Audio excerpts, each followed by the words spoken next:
उस रात हवा अजीब थी, न ठंडी न गरम, बस भारी, जैसे कोई सांस रोक कर खड़ा हो। शहर के बाहर एक पुरानी हवेली थी। लोग यूं सिर्फ वो घर कहते थे, नाम किसी को याद नहीं था। शायद घर ने खुद अपना नाम भुला दिया था। हवेली के मैं हॉल में एक लकड़ी की सीधी, हर सीधी से चर्र की आवाज निकलती, जैसे कोई दर्द में करह रहा हो। दीवार पे लटकता एक पुराना फंदा जो हवा में भी हिलता रहता था, जबकि हवा चल ही नहीं रही होती। और उसके बिल्कुल बीच में एक औरत घुटनों के बल रेंग रही थी। उसकी आंखें सफेद थी, बिल्कुल खाली, जैसे रोशनी नहीं, यादें जल चुकी हो। वो धीरे धीरे आगे बढ़ रही थी, हर हाथ के साथ जमीन पे खुर खुर, जैसे घर उसे अपनी तरफ खींच रहा हो। 30 साल पहले इस हवेली में रहती थी मीरा, शांत, ज्यादा बोलती नहीं, लेकिन जब हंसती थी तो घर भी रोशन लगता था। पर एक रात मीरा का पति वापस नहीं आया। लोग बोले भाग गया, कुछ बोले मर गया, पर मीरा जानती थी घर ने उसे ले लिया।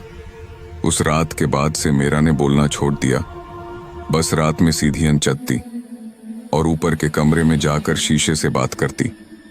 शीशा भी धीरे धीरे उसे जवाब देने लगा।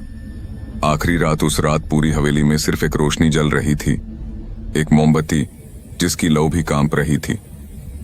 मीरा जमीन पे गिर गई, उसके नाखून टूट गए, उंगलियों से खून टपक रहा था, पर वो चिल्लाई नहीं, क्योंकि घर ने उससे कहा था आवाज मत निकलना, वरना हम और भूखे हो जाएंगे। और फिर सुबह हुई ही नहीं। आज लोग कहते हैं जो भी उस हवेली के अंदर जाता है वो सिर्फ अपना जिस्म ले जाता है और अपनी रूह वहीं छोड़ देता है।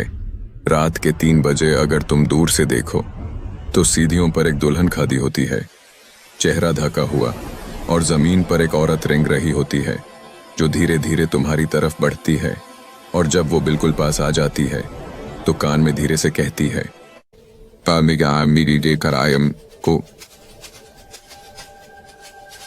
अब तुम्हारी बारी है, घर को भूख लगी है।